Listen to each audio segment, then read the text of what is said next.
Hare Krishna, Namaste, Chapter 18, which is entitled as Sannyasa Yoga. Sloka 71. śraddhāvān anasūyaś śṛṇuyād piyo naraḥ sopi muktaḥ śubhāḻ lokān prāpnuyāt puṇya-karmaṇām. First Krishna said, those who teaches Bhagavad Gita to others are very dear to him, and he also mentioned the benefit that they get. Next, those who sincerely study Bhagavad Gita under a teacher also get benefited. Now, Krishna is going to tell about those who just listens Bhagavad Gita, even just the recitation of Bhagavad Gita, not the text or meaning. Even they get benefited. Let's learn the word by word meaning of the sloka.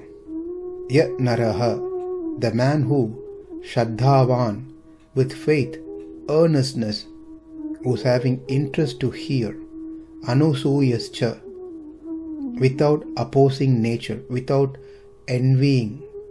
This is already discussed in the 67th sloka that Krishna said not to teach Bhagavad Gita for one who is envious of him. So here Krishna says, one who is not envious and has faith and interest to hear, such person, śṛṇuyād, simply by listening, merely listens, sa api, even he, muktaḥ, get freed from the twin shackles of sins and merits, that is, pāpa and puṇya.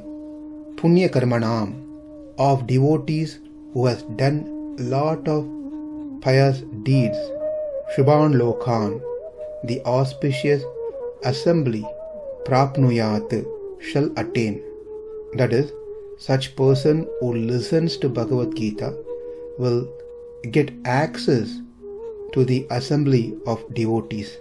Translation: and one who listens with faith and without envy becomes free from sinful reactions and attains to the auspicious planets where the pious dwells. Prabhupada says in his purport that in the 67th verse of this chapter, the Lord explicitly forbade the Gita as being spoken to those who are envious of the Lord. In other words, Bhagavad Gita is only for the devotees.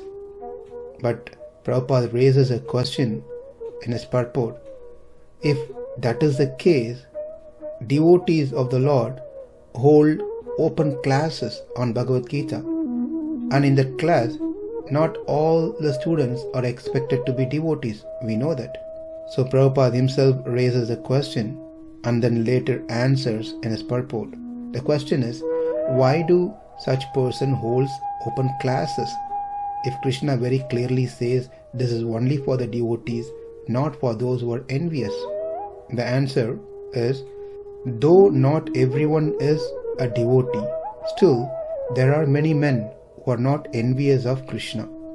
They have faith in him as the Supreme Personality of Godhead.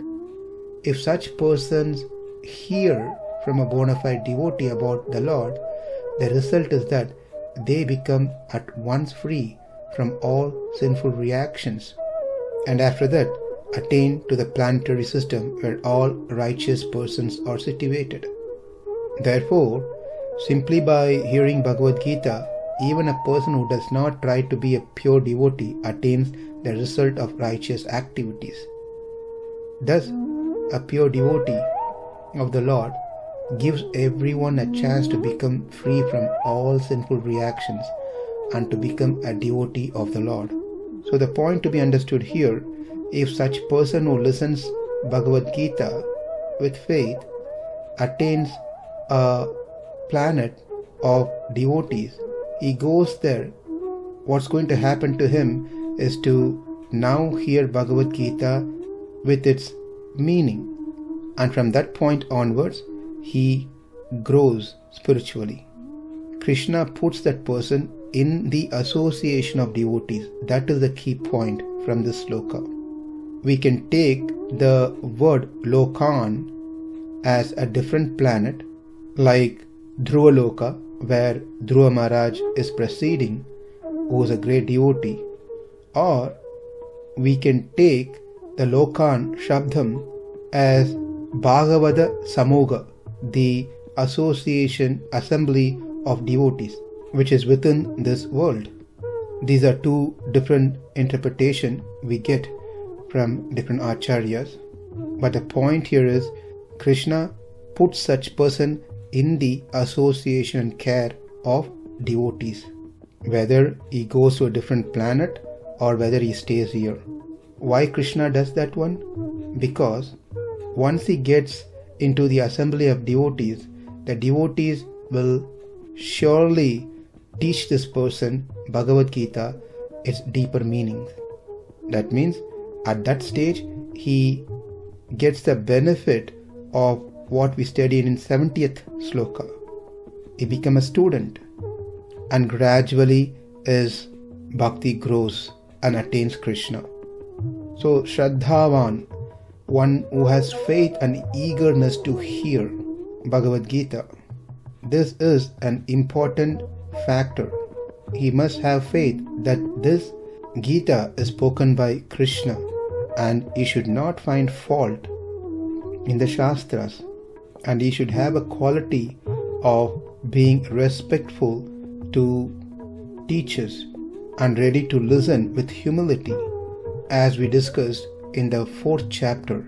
Tad vidhi pranipātena pariprashnena sevaya upadekshanti te jnanam jnaninas tattvadarshinaha. One must be submissive, ready to render service, and very much interested to learn the truth from a qualified acharya, not from books or from ill-qualified persons. We are carefully using the word ill-qualified instead of using unqualified to make it clear that there are gurus who seem to be qualified, but they are actually ill-qualified because of their misinterpretation of Gita.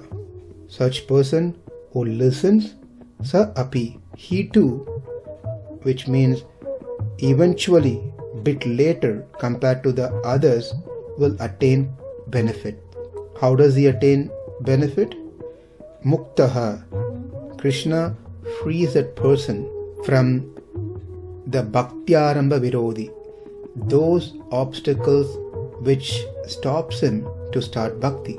Krishna removes those obstacles and then places that person in the association of devotees, where he can get started with sadhana bhakti.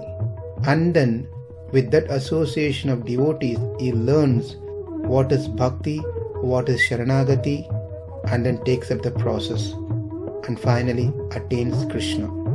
So we can say this person is 2 steps down compared to one who teaches Bhagavad Gita, and 1 step down compared to one who studies Bhagavad Gita. But irrespective of where they are, Krishna rewards them in such a way it helps them to further progress spiritually. Krishna wants as many people as they are in the world to teach Bhagavad Gita, if not study Bhagavad Gita, if not listen to Bhagavad Gita. So by listening, one starts studying systematically. By studying, one starts teaching to others. Next is the last sloka that is spoken by Krishna in Bhagavad Gita, where he wants to confirm if Arjuna got what he wanted from this conversation. As his doubts are clear, does he know what to do next? śraddhāvān anasūyaś śṛṇuyād piyo naraḥ sopi muktaḥ śubhāḻ lokān prāpnuyāt puṇya-karmaṇām. Namaste. Hare Krishna.